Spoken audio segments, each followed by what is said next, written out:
जरूरी है। जब तक जीवन में मर्यादा नहीं आएगी तो जीवन पशु के जैसा ही बीतेगा। इसलिए हमारे वैदिक ऋषि ने कहा कि विवाह विशिष्ट बहनम। विवाह क्या है? जिसको बस विशेष तरीके से निभाया जाए, चलाया जाए, अपनाया जाए, उसको कहते हैं विवाह। घर गृहस्थ वालों के लिए विवाह बहुत बड़ा यज्ञ है, बहुत बड़ा पवित्र सत्संग है, भजन है। इसलिए बच्चा जब जन्म लेता है तो उस दिन भी उतनी खुशी नहीं होती है जितनी खुशी माता पिता को उस बच्चे की शादी करके बहू लाने में होती है। और खर्च बर्च भी बड़ा आजकल अनाप शनाप होने लगा है। पहले देखते थे, आजकल जितना में रिसेप्शन होता है उतना ही में पहले 5-6 शादी हो जाती थी, होती थी ना। लेकिन आज केवल अंगूठी पहनाने में ही 5 शादी का खर्चा साफ हो जाता है। क्योंकि आज विकास हुआ है, लोगों के पास पैसे की कमी नहीं है, पैसे भरमार है, सब मेहनत करने लग गया है, सर्विस करने लग गया है और होना भी चाहिए। दुनिया में किसी के पास धन की कमी नहीं रहे, सबके पास पर्याप्त धन हो, जो कि धन के द्वारा ही भौतिक जगत का, बाहरी जगत का विकास हो सकता है। ये साधु महात्मा भी धन के माध्यम से ही सत्संग भजन का प्रचार कर पाते हैं। अगर इनके पास भी धन नहीं हो तो ये सोशल मीडिया के ज़माने में यह भी एक कदम नहीं चल सकते। इसलिए धन की आवश्यकता सबको है, चाहे गृहस्थ को हो, चाहे विरक्त हो, चाहे आश्रम में रहने वाले त्यागी हो। बहुत महात्मा लोग कपड़ा पहनना छोड़ देते हैं, कपड़ा नहीं पहनते हैं। बहुत लहसुन प्याज खाना छोड़ देते हैं, लहसुन प्याज नहीं खाते हैं। घर द्वार का त्याग कर देते हैं। लेकिन उनको भी समय से भोजन लेना पड़ता है।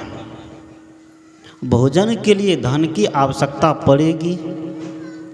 अगर धन नहीं होगा तो हम प्रदेश में हैं तो कहते हैं कि प्रदेश का साथी क्या होता है? धन ही होता है। हमारे जेब में अगर रुपया है, पैसा है, तो उसको भजा करके हम भोजन ले सकते हैं। इसलिए धन को सर्वथा नकार देना ये बहुत बड़ी गलती है। और यही बात कहने के लिए बड़े बड़े कथाकार लोग 10 लाख रुपया लेते हैं। कितना लेते हैं? व्यास गद्दी पर बैठ के कहते हैं कि धन तो कुछ नहीं है, लेकिन हमको दान जरूर दो। भाई, जब धन कुछ नहीं है तो तुमको दान कहाँ से मिलेगा? बात सही है कि नहीं? इसी बात को कहने के लिए 10-10 लाख रुपये लिए जाते हैं। इससे यही सिद्ध होता है कि भौतिक जगत में चलने के लिए, घर परिवार को चलाने के लिए, मठ मंदिर को चलाने के लिए धन की आवश्यकता है। इसलिए आचार्य चाणक्य ने कहा था कि जिस राजा के पास संपत्ति नहीं है तो वह राजा कभी भी समाप्त हो सकता है। इसलिए धन को संजो करके रखिए, लेकिन धन पर जहाँ पर खर्च करने की नौबत आवे तो वहाँ खर्च भी करिए। ऐसा नहीं है कि बस जोड़ते समय बीत गया और कभी बढ़िया से खा भी नहीं पाए। एक आदमी ऐसे था, खूब जोड़ता था, जोड़ते इतना जोड़ लिया, आपको धन खर्च करने में मोह लगने लगा।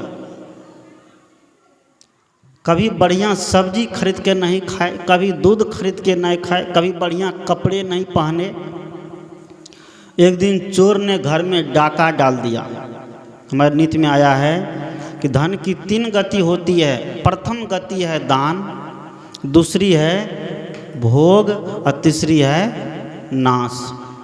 अगर आपके पास पर्याप्त संपत्ति है तो उसमें से कहते हैं कि 10वां हिस्सा आप धर्म में लगाइए, परोपकार में लगाइए, क्योंकि गृहस्थ का यही कर्तव्य होता है कि 10वां हिस्सा आप उसको धर्म में, परोपकार में लगाइए।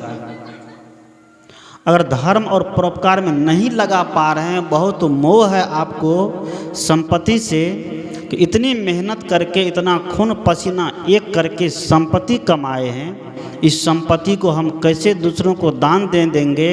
तो ऋषि कहते हैं, नीत कहते हैं, आप उसको अपने परिवार वालों में उपभोग करिए, खाइए और खिलाइए।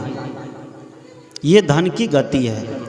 अगर ये काम नहीं करते हैं, न तो दान करते हैं, न परोपकार करते हैं, न परिवार में अच्छी तरीके से उसका उपयोग करते हैं, तो अंतिम गति क्या होगी, उस धन का अपने आप नाश हो जाएगा। दान, भोग और नाश। वह कंजूस व्यक्ति जोड़ते जोड़ते इतना न जोड़ लिया कि धन से उसको मोह होने लगा। एक दिन चोर उसके घर में डाका डाल दिया।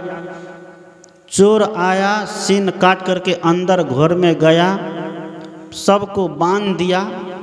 चोर अपना माल निकालने लगा।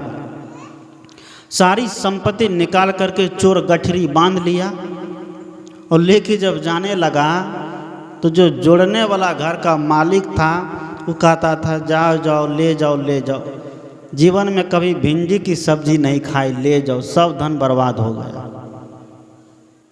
धन तो जमा करके रखा, लेकिन सोचते रह गए कि कभी इससे बढ़िया सब्जी खाएंगे, बढ़िया कपड़े पहनेंगे। सोचते सोचते उसका क्या होगा, एक दिन सब चोर चोरा करके लेके चला गया। इसलिए सदगुरु कहते हैं कि घर में, गृहस्थ में या विरक्त में सब जगह धन की आवश्यकता है। धन को सर्वथा नकारा नहीं जा सकता। हम लोग नकारते नहीं धन कि धन माया है, जमीन माया है, कपड़ा माया है, परिवार माया है।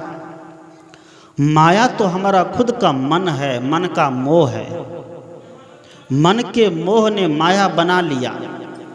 मन के मोह ने ऐसा जकड़ लिया है कि मन का मोह छूटता नहीं है, जिसके कारण, जिसके बस होकर के प्राणी दुख पाता है। मोह में पड़ करके दुख पर दुख मिलता है, घर में, द्वार में, परिवार में, फिर भी व्यक्ति उस मोह से दूर होना नहीं चाहते हैं। यही सबसे बड़ा दुख है।